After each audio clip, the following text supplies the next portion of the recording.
नमस्कार, news plus के विश्लेषण कार्यक्रम में आपका स्वागत है। कांग्रेस के युवराज राहुल गांधी वोट चोरी गद्दी छोड़ का नारा बुलंद कर रहे हैं। बिहार में विपक्ष एसआईआर यानी स्पेशल इंटेंसिव रिवीजन यानी वोटर लिस्ट वेरिफिकेशन का विरोध करता रहा है, पर चुनाव आयोग ने रिवीजन के बाद 69 लाख वोटरों के नाम काट दिए। इसके एवज में 22 लाख वोटर ही जोड़े गए। यही काम अब 2026 में होने जा रहे विधानसभा चुनाव में पहले असम, तमिलनाडु, पुडुचेरी, केरल और पश्चिम बंगाल में किया जाएगा।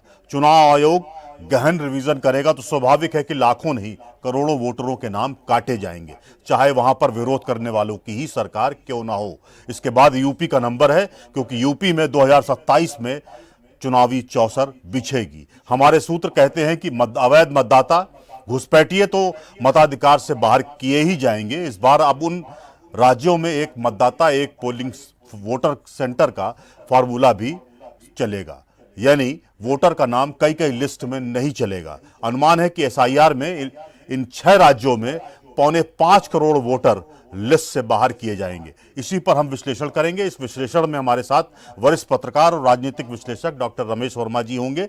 डॉक्टर वर्मा साहब, नमस्कार के साथ आपका स्वागत है।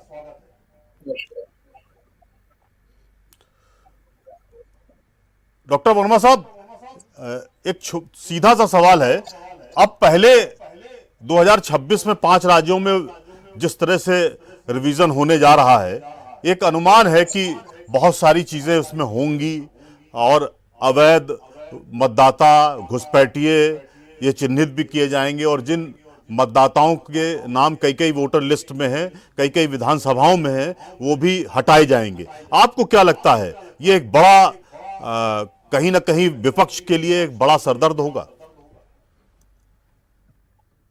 राजेश जी, आपको मालूम है कि जब जब चुनाव होते हैं तब तब मतदाता सूची को लेकर के विवाद होता है। अक्सर आपने भी जब रिपोर्टिंग की होगी तो आपने देखा होगा पोलिंग स्टेशन पर आम शिकायत रहती है कि साहब पूरे के पूरे मकान के जो है वोटर हटा दिए गए और इसमें जो है दूसरे स्थानों के वोटर बना दिए गए, दूसरे वार्ड के वोटर्स यहाँ रख दिए गए और इस तरीके की तमाम शिकायतें आती हैं। विवाद भी होते हैं, कहीं कहीं झगड़े भी हो जाते हैं। तो इस तरह से चुनाव आयोग ने जो शुद्धिकरण, मतदाता शुद्धिकरण का जो फैसला लिया, ये तो ठीक है, लेकिन इसमें चूक हो गई चुनाव आयोग से। बेहतर होता कि चुनाव आयोग एक फैसला लेता कि हम पूरे देश में मतदाता सूचियों का शुद्धिकरण करेंगे। इसके लिए वो राजनीतिक दलों को विश्वास में लेते, उनकी एक मीटिंग बुलाते, उनसे विश्वास में लेते, उनको अपनी शुद्धिकरण की प्रक्रिया समझाते और उनसे सहयोग की अपील करते कि कृपया करके आप भी अपने कार्यकर्ताओं को ये कहें कि वे जो है बीएलओ जो जाएंगे वो उनको सहयोग करें और सहयोग करके जो है मतदाता सूची में शुद्धिकरण की बात किया। लेकिन ऐसा हुआ नहीं और नाना प्रकार के कंफ्यूजन पैदा हो गए। अब देखिए, अभी भी आया था कि उत्तर प्रदेश में भी ऐसा ही हो गई, लेकिन उसके बाद ये आ गया कि नहीं उत्तर प्रदेश में नहीं होगी क्योंकि यहाँ पर एमएलसी चुनाव है। अब चूंकि विधानसभा चुनाव भी 27 में है तो अब अगले साल होगी, अभी नहीं होगी। अब ये क्या मतलब है? आपने पहले उत्तर प्रदेश को भी डाल दिया पूरे राज्यों में, अब कह रहे हैं कि जहां जहां पर 26 में चुनाव है वहां पर हम ये काम करेंगे।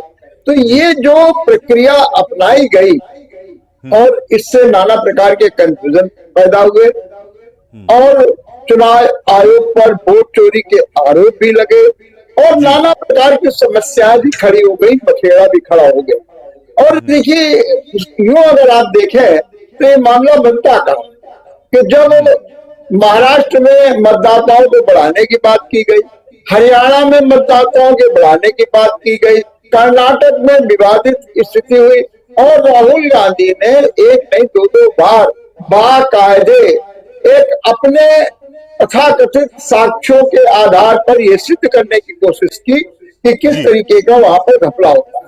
लेकिन इसमें भी एक बड़ा दुरुपयोग रहा कि चुनाव आयोग ने कहा कि नहीं हम बिल्कुल सही है और आप कृपया करके ये इस पर वो करना चाहते तो एफिडेविट दे दीजिए। ये कौन सी बात हुई? अगर आप ये कहते हैं कि ठीक है आपने कोई आपत्ति की है, हम उसकी जांच कराएंगे और दूध का दूध और पानी का पानी कर देंगे, लेकिन ऐसा भी नहीं हुआ। दूसरी चीज और विषम स्थिति उत्पन्न हो गई, जबकि चुनाव आयोग तो कम सफाई दे रहा, बीजेपी के नेता ज्यादा सफाई देने लगे। भाई इससे क्या मतलब है? वो अपनी सफाई देने लगे, तो इससे स्थिति और भी खराब हुई। दूसरी चीज जी कि जब महाराष्ट्र और कर्नाटक और हरियाणा में हुआ, तो जब बिहार में चुनाव हो रहा था, तो उस चुनाव में एसआईआर का आपने प्रयोग शुरू कर दिया। जी और जब आपने एसआईआर का प्रयोग शुरू कर दिया, तो वहां पर नाना प्रकार के विवाद खड़े हो गए।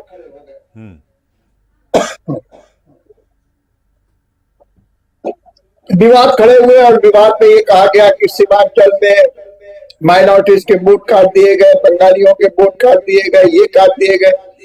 चुनाव आयोग ने सफाई दी और जब अभी अंतिम सूची जारी की, उसमें कहा कि हमने 65 लाख लोगों के नाम काटे हैं। जब 65 लोगों के नाम काटे हैं और ये मामला सुप्रीम कोर्ट भी गया, सुप्रीम कोर्ट ने भी कहा कि भाई ये 65 लाख लोग कौन है, उनके बारे में स्पष्ट करिए और बताइए कि क्यों ऐसा हुआ। तो आप देख रहे हैं कि सुप्रीम कोर्ट में मामला है, यहां तक कि चुनाव आयोग ने पहले आधार कार्ड को भी नहीं माना सत्यापन में, तो फिर उस पर आधार कार्ड के लिए सुप्रीम कोर्ट ने कहा। तो इस तरीके की नाना प्रकार के जो कंफ्यूजन पैदा हो गए, उससे विवाद बढ़ा और चुनाव आयोग कटघरे में खड़ा हो गया। इसमें भी दो राय नहीं है।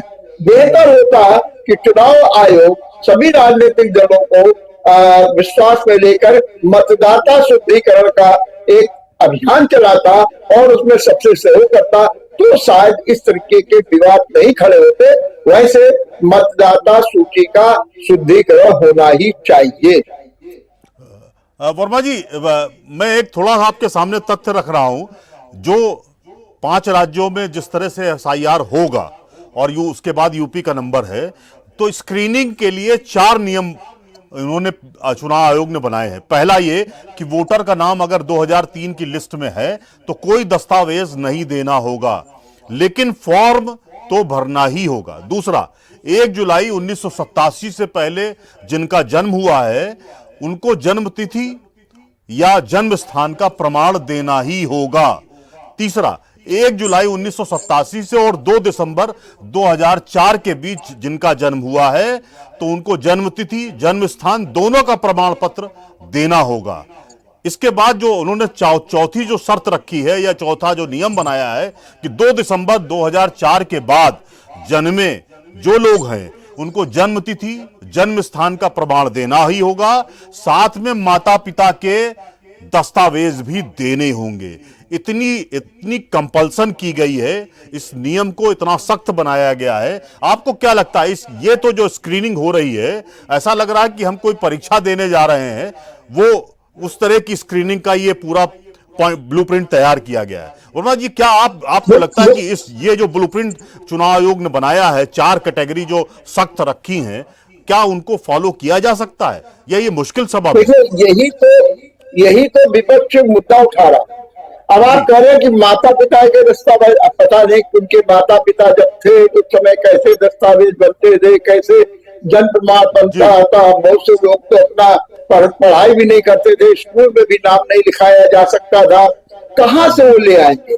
दूसरी चीज, आज भी हमारी एक बहुत बड़ी आबादी है जो कमजोर वर्ग है, उनके पास इस तरीके के दस्तावेज नहीं। अभी ये देखिए, आधार कार्ड तो सबके पास हो गया, क्योंकि अब आप उससे राशन देने लगे हैं, आप फ्री जो है लाभार्थी बना रहे हैं, तो उसमें तो हो गया। लेकिन आप कहे आओ और निवास स्थान का प्रमाण पत्र दिखाओ, ये ऐसी जटिलताएं हैं जिसके कारण जो है नाना प्रकार के भ्रम पैदा हो रहे हैं और लोग कह रहे हैं कि नहीं इसमें एक बड़ी भारी साजिश की जा रही। दूसरी चीज सबसे बड़ी बात है, लगभग यही प्रक्रिया बिहार में अपनाई गई। तो बिहार में क्या हुआ? बिहार में विवाद क्यों खड़ा हुआ? राजेश साहब को मैं बताऊं कि जब इस तरीके के हुआ तो विपक्षी दलों को ये लगा कि हमारे जो वोट हैं, एक और वोट बढ़वाए गए महाराष्ट्र हरियाणा में, और यहाँ पर वोट जो है कटवाए जा रहे हैं विपक्ष, क्योंकि एक शंका ये उत्पन्न हुई कि जब पिछला चुनाव हुआ था, तो जी। एनडीए और महागठबंधन के बीच 0.03 जो है प्रतिशत का ही अंतर था, बहुत मामूली अंतर था। अब कहा यह जा रहा है कि जिन क्षेत्रों में माइनॉरिटीज के लोग हैं उनके वोट काटे जा रहे हैं। जैसे मैंने भी आपको शुरुआत में बताया कि सीमांचल में मुसलमानों के, बांग्लादेश के लोगों को सबके काटे जा रहे हैं। दूसरी चीज एक और भी बात यहाँ हुई कि जब कुछ समाज सेवियों ने, एक्टिविस्ट ने, आरटीआई के लोगों ने जब जाकर के जमीनी हकीकत जानी, वरिष्ठ पत्रकारों ने, तो कुछ अलग अलग बातें मिली। बीएलओ से पूछा गया कि भाई आपने इनके दस्तावेज देख लिए थे? उनका जवाब क्या था? वो कह रहे हैं दस्तावेज देखने की क्या जरूरत, मैं तो यहाँ स्थानीय हूँ इसलिए मैंने सब ठीक कर दिया।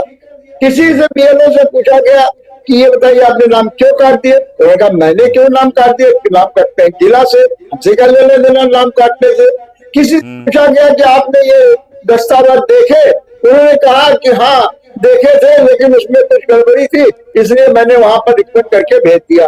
अब इस तरीके की जब बातें लोगों को जमीन पर सुनाई दी, चाहे उसमें योगेंद्र यादव हो, चाहे हमारे एक राष्ट्रीय चैनल के वरिष्ठ पत्रकार हो, और अन्य लोग से जब मौके पर पहुंचे और उन्होंने जमीनी हकीकत है, तो नाना प्रकार की गड़बड़ियां सामने आई, जिसके कारण वहां पर बिहार में विवाद की स्थिति उत्पन्न हो गई।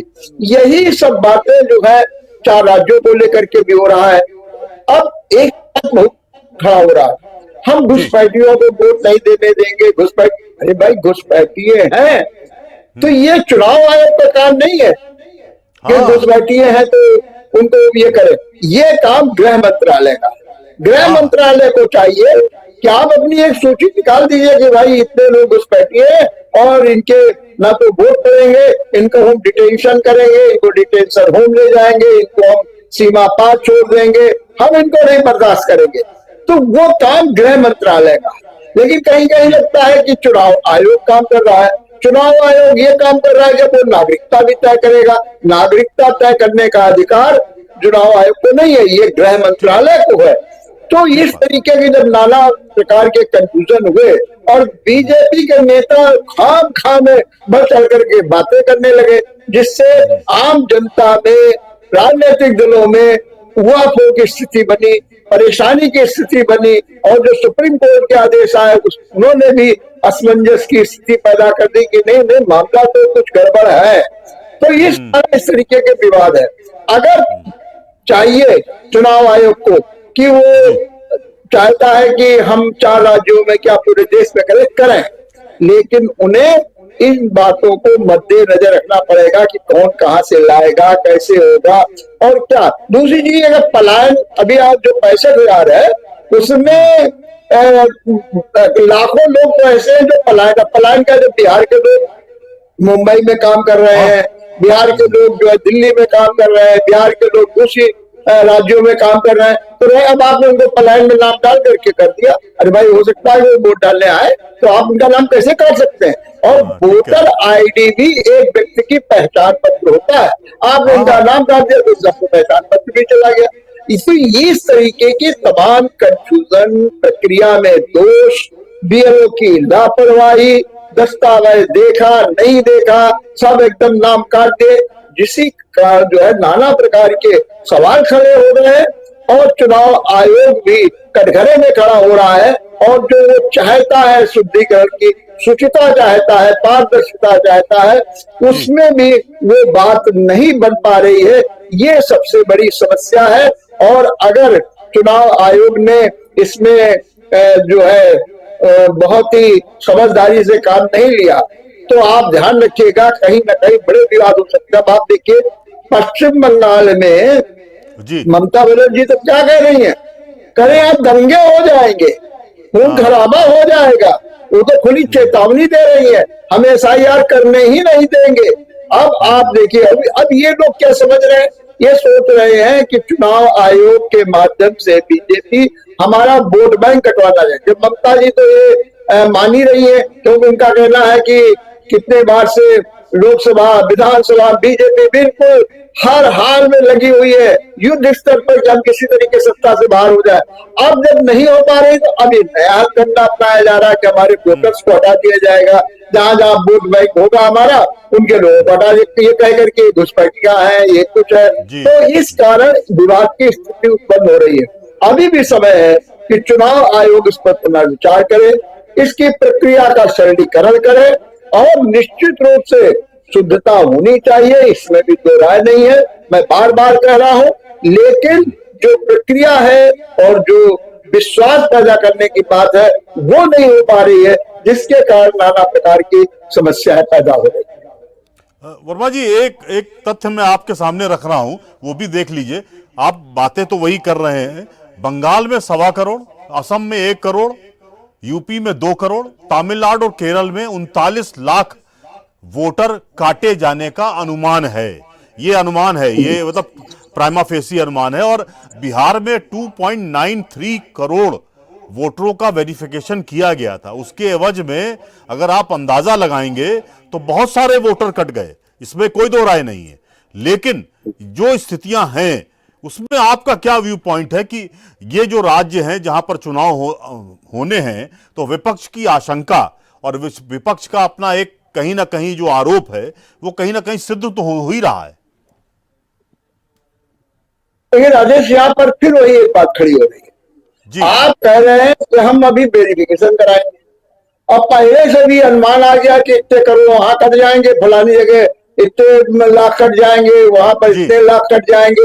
तो इसके माने विपक्ष मान रहा है कि आपने पहले से ही मन बना लिया है कि हम पर इतने वोट काटने और उसी अनुसार आप काम करेंगे। अरे ये चीज अभी सामने आनी ही नहीं थी। अभी तो ये कह रहे थे हम वेरिफिकेशन करेंगे, बीएलओ जाएंगे, मौके पर जाएंगे और जो उनकी रिपोर्ट होगी तब हम करेंगे। लेकिन ऐसा नहीं हो रहा। यही तो कारण है कि सुप्रीम कोर्ट ने पूछ लिया कि 65 लाख जो काटे आप उनका पूरा ब्यौरा हमको दीजिए, भैया कहां से काटती है, कैसे क्या काटती है। ये सारी स्थितियां उत्पन्न हो रही हैं। तो सवाल केवल ये है कि जब आप ऐसा लगता है कि आपका माइंड सेट है कितने काटेगा, जब मान ले हम ये कहते हैं घुसपैठी है, तो फिर मैं वही बात कह रहा हूं कि अगर घुसपैठी इतने संख्या में है तो उनके खिलाफ गृह मंत्रालय कार्रवाई करे, जो वहां की सरकारें हैं वो कार्रवाई करें, उनको बाहर करें, उनको डिटेंशन सेंटर में ले जाएं, उनको सीमा पार छोड़ दें, कुछ करें। लेकिन ये कहने मात्र से नहीं होगा कि उनको वोट नहीं डालने दे, माने वो घुसपैठ हमारे यहाँ करे, उसमें तो दो डाले, खाली वोट नहीं डालने देंगे, ये क्या मतलब हो गए। अभी सुप्रीम कोर्ट ने कहा क्या कोई धर्मशाला है भारत जहां पर जो आएगा किसके करके, ये भी सुप्रीम कोर्ट ने कहा। तो सही बात है, धर्मशाला भी हम बनाने के लिए तैयार करें, वोट नहीं डालने देंगे और आप करें। इसी घुसपैठिए के नाम पर, यही तो विपक्ष कह रहा है कि घुसपैठियों के नाम पे तमाम माइनॉरिटीज के वोट भी काटने का उपक्रम किया जा रहा है, जिसके कारण एक बड़ा आक्रोश है। लोग करेंगे अगर मान लीजिए कट जाएंगे तो विपक्ष का वोटर बैंक नहीं रह जाएगा, तो वोट जो है विपक्ष उस जगह हार जाएगा। ये एक जो है चिंता लोगों को सता रही है, इसका निराकरण तो होना ही चाहिए और खास तौर से चुनाव आयोग की ओर से होना चाहिए। वर्मा जी, एक चीज और मैं आपसे जानना चाह रहा था कि इस पर भी थोड़ा सा आपका विश्लेषण हो जाए। जो अभी तक का टेंटेटिव जो हमारे पास सूत्र बता रहे हैं तमाम सारी जानकारियों के हिसाब से, जो 6 राज्य हैं, यूपी उसमें शामिल है, लगभग 17 करोड़ मतदाताओं का ये वेरिफिकेशन करने जा रहे हैं। अब उसमें कितने कटेंगे ये एक आगे भविष्य का विषय है। लेकिन क्या आपको लगता है ये अगर ट्रेंड रहा और सुप्रीम कोर्ट में इस पर कोई दखल नहीं दी, तो आपको क्या लगता नहीं है कि विपक्ष के लिए बड़ी खतरे की घंटी है कि उनका, या कह लीजिए सत्ता पक्ष का जो भी है, अगर वोट कटता है, बहुत सारा वोट कटता है, जो अभी तक ये था कि कुछ विपक्ष का है कुछ सत्ता पक्ष का है, तो क्या आपको लगता है कि आगे विपक्ष के लिए रास्ते बहुत कठिन हो जाएंगे क्या? नहीं, ये तो सही है कि रास्ते विपक्ष कठिन हो जाएंगे, इसमें दो राय नहीं है। भाई अगर मान लीजिए यहाँ पर कोई भी विधानसभा हो, वहां पर 40% माइनॉरिटीज का वोट हो और उसमें घुसपैठिए के नाम पर 10-20% वोट हटा दिए जाए, कहने और ये कहा जाए भाई ये जाइए बाद में तय करेंगे, तो विपक्ष सामने समस्या तो होगी। लेकिन मुझे नहीं लगता है कि विपक्ष इसे सहज रूप से स्वीकार करेगा, क्योंकि लोकतंत्र अपने देश में है, वोट ही तो एक आधार है। और विपक्ष क्या, अरे भाई बहुत से, मैं तो खुद करके कहता हूं कि बहुत से लोगों ने इस चुनाव को अपना धंधा बना रखा, व्यवसाय बना रखा है। जो उन्हें लगेगा कि उनके व्यवसाय पर जो है चोट हो रही है, उनका व्यवसाय डूबने जा रहा है, तो कैसे बर्दाश्त करेंगे। ऐसी स्थिति में विषम परिस्थितियां भी पैदा होंगी, इसमें भी दो राय नहीं है। इसलिए मैं बार बार कह रहा हूं कि चुनाव आयोग को बहुत समझ समझ करके, हाँ अगर कुछ नहीं होता है, चुनाव आयोग मजबूत रहता है, हमारी सरकार का उनको पूरा समर्थन मिल जाता है, तो निश्चित रूप से विपक्ष के सामने एक बहुत बड़ी समस्या होगी। और ये बड़ी समस्या जो है लोकतंत्र पर भी तमाम प्रकार के सवालिया निशान खड़े करेगी। अभी देखिए, आपको मालूम है कि ईवीएम को लेकर के विवाद चल रहा, मायावती ने कल ही 2 रोज पहले ही यूं कहिए कि ईवीएम को लेकर के कहा कि ईवीएम से नहीं बैलेट पेपर होना चाहिए। उनका कहना है कि सबसे ज्यादा नुकसान उनकी पार्टी को होता है ईवीएम से। तो अभी ईवीएम का मुद्दा चल ही रहा है, और दूसरी ओर ये मतदाता सूची का मामला बहुत तेजी के साथ आ गया है। तो निश्चित रूप से विपक्ष भी सशंकित है, होना जरूरी भी है, लेकिन पारदर्शिता बने। और हो सकता है कि अभी जो सुप्रीम कोर्ट सुनवाई कर रहा है उसमें ही कोई ऐसे दिशा निर्देश आ जाए जिसके द्वारा विपक्ष को भी राहत मिले और चुनाव प्रक्रिया भी पारदर्शिता पूर्ण होगा। ठीक कह रहे हैं आप। डॉक्टर मोहम्मद साहब, जिस तरह से चीजें चल रही हैं, चुनाव आयोग को आपको लगता है कभी कभी कि पार्शियल हो जाता है, फिर कभी कभी लगता है कि ठीक है भाई शुद्धिकरण होना चाहिए, वेरिफिकेशन होना चाहिए, लेकिन ओवरऑल आपको लगता नहीं है कि इस पूरे परिप्रेक्ष्य में आपने पहले भी ये प्रस्ताव रखा था कि सर्वदलीय मीटिंग की जाए, उसके बाद तमाम एक लाइन ऑफ एक्शन किया जाए। हाँ, आपको क्या लगता है कि अभी भी आपको लगता है कि सुप्रीम कोर्ट जो है वो इस पर अभी हैमर करेगा? और क्योंकि कुछ चीजें उन्होंने कह दी कि एसआईआर तो नहीं रुकेगा, इस तरह की बातें उन्होंने कह दी है। एक तरफ वो हैमरिंग की बात भी कर रहे हैं और कह भी रहे हैं कि आप साक्ष्य रखिए कि आपने किन किन वोटरों का नाम काटा है, और दूसरी तरफ ये भी कह रहे हैं कि नहीं एसआईआर होगा। इस तरह की बातें भी हैं, दो तरफा बातें हैं। आपको क्या लगता है कहाँ चीजें नियम कायदे से होनी चाहिए? जी देखिए, एक बात है, एसआईआर का मतलब सीधा सीधा ये है कि मतदाता सूची का शुद्धिकरण करना जी, उसमें डबल नाम हो, एक मतदाता कई कई जगह से हो, और एक मकान में जैसा कि आया 40-40, 50-50 मतदाता हो गए, तो मतदाता शुद्धिकरण हो, इसमें तो किसी को कोई एतराज नहीं होगा, सुप्रीम कोर्ट क्यों करेगा। लेकिन जो उसकी प्रक्रिया है जी, जो उसकी जो है कार्य करने की शैली है, उसमें जो बीएलओ को जो अधिकार दिए गए हैं, जो सत्यापन करने की जो दस्तावेज मांगे जा रहे हैं, और सच बात तो ये है कि उन दस्तावेजों को भी सही ढंग से नहीं माना जा रहा, अपनाया जा रहा।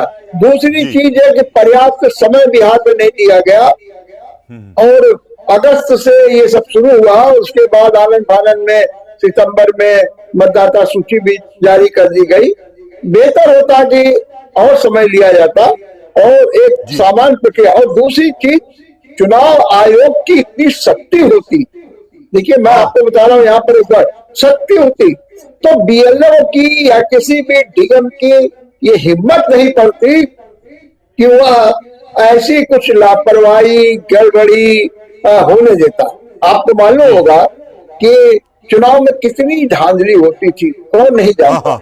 लेकिन टीएन सेशन आए, टीएन सेशन कानपुर भी आए थे चुनाव आयुक्त, थर थर कांप रहे थे हमारे डीएम साहब और अधिकारीगण, और एक उसके आदेश पर ये जो प्रचार पे करोड़ रुपया पानी के तरीके से बहाया जाता था, जो आम आदमी की जिंदगी को जो है बिल्कुल तहस नहस कर देता था, परेशानी में डाल देता था, हैरानी में डाल देता था, जो प्रदूषण, चाहे ध्वनि प्रदूषण हो चाहे अन्य प्रदूषण हो, परेशान कर देता है।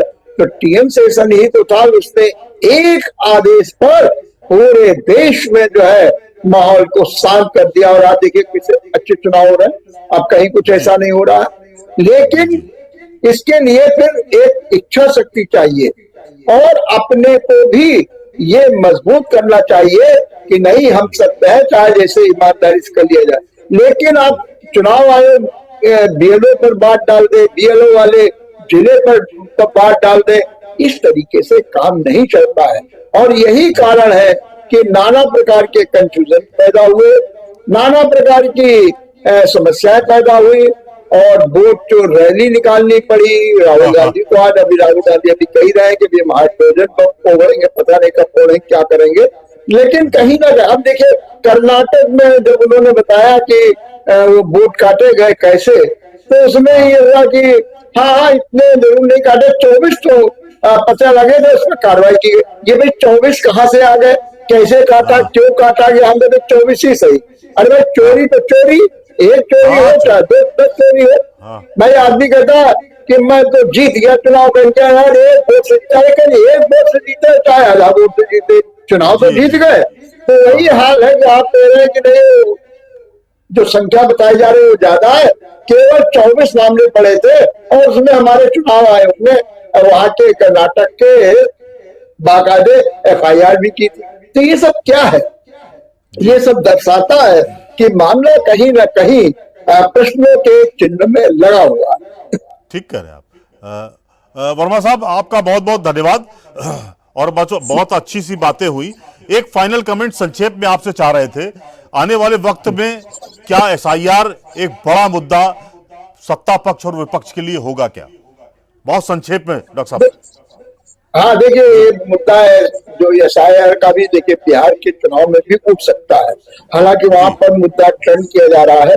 जिस तरीके से तेजस्वी ने नौकरी देने की बात की है, जिस तरीके से महिलाओं को 10,000 रुपए देने की नीतीश कुमार ने बातचीत की है, तो मुद्दा टल लेगा। लेकिन मेरा मानना है कि एसआईआर का मुद्दा वहां भी है। और ये बात बिल्कुल सही है कि यदि चुनाव आयोग ने समय रहते इसमें संशोधन नहीं किया और राजनीतिक दलों को विश्वास में नहीं लिया, तो निश्चित रूप से ये एक विकट समस्या बनेगा, इसमें भी दो राय नहीं है। इसलिए चुनाव आयोग की जिम्मेदारी है कि जो ये तमाम प्रकार की बातें हैं उसको खुल करके ये कहना चाहिए, बल्कि ये नहीं कहना चाहिए कि भाई मैं इसका जवाब नहीं दूंगा, मैं उसका जवाब नहीं दूंगा, या कहीं पर आपकी जो बॉडी लैंग्वेज है वो उसके अनुरूप नहीं दिख रही है। आपको इस मामले में सीरियस होना ही पड़ेगा और नहीं होगा। अब बंगाल में जैसा कि ममता बनर्जी खुद ही कह रहे हैं, तो ये स्थितियां विकट हो जाएंगी, इसमें भी दो राय नहीं है। और फिर ये मुद्दा बहुत तेजी के साथ बनेगा। लेकिन चूंकि देशव्यापी इसलिए नहीं बन पाएगा, भाई जहां जहां चुनाव होंगे वहां मुद्दा बनेगा, बाकी तो सब। हाँ, अगर लोकसभा चुनाव होता, अब 29 में हो रहा होता, उसके पहले सब तो शायद लोकसभा चुनाव में मुद्दा बन जाता, तो वो तो नहीं बनेगा। लेकिन राज्यों में जरूर बनेगा, पश्चिम बंगाल में बन जाएगा, बिहार में भी देखिए बनने को, और अभी देखिए असम वगैरह में जहां जहां पर एसआई हो रहा, वहां भी ये मुद्दा निश्चित बनेगा, इसमें दो राय नहीं। क्योंकि जो ये भाषा शैली है ना, घुसपैठी घुसपैठी घुसपैठी, ये भाषा शैली जो है भी निश्चित रूप से ये मुद्दे को गर्माहट प्रदान कर रही है। ठीक बात। डॉक्टर वर्मा साहब, आपका बहुत बहुत धन्यवाद। एक अच्छी चर्चा हुई, एक अच्छा विश्लेषण हुआ। फिर नए विषय पे आपके साथ चर्चा करेंगे। Thank you. अब यह तय है कि एसआईआर पूरे देश में होगा। आने वाले सालों में देश में बोगस वोटर वोट नहीं डाल पाएंगे। कहने को भारत की आबादी 140-150 करोड़ के आसपास है। जानकार कहते हैं कि एसआईआर में 54 करोड़ वोटरों का वेरिफिकेशन होना है। कितने करोड़ वोटर कटेंगे ये तो वक्त बताएगा, पर इतना तय है कि एक तीर से कई निशाने साधे जाएंगे। धन्यवाद, नमस्कार।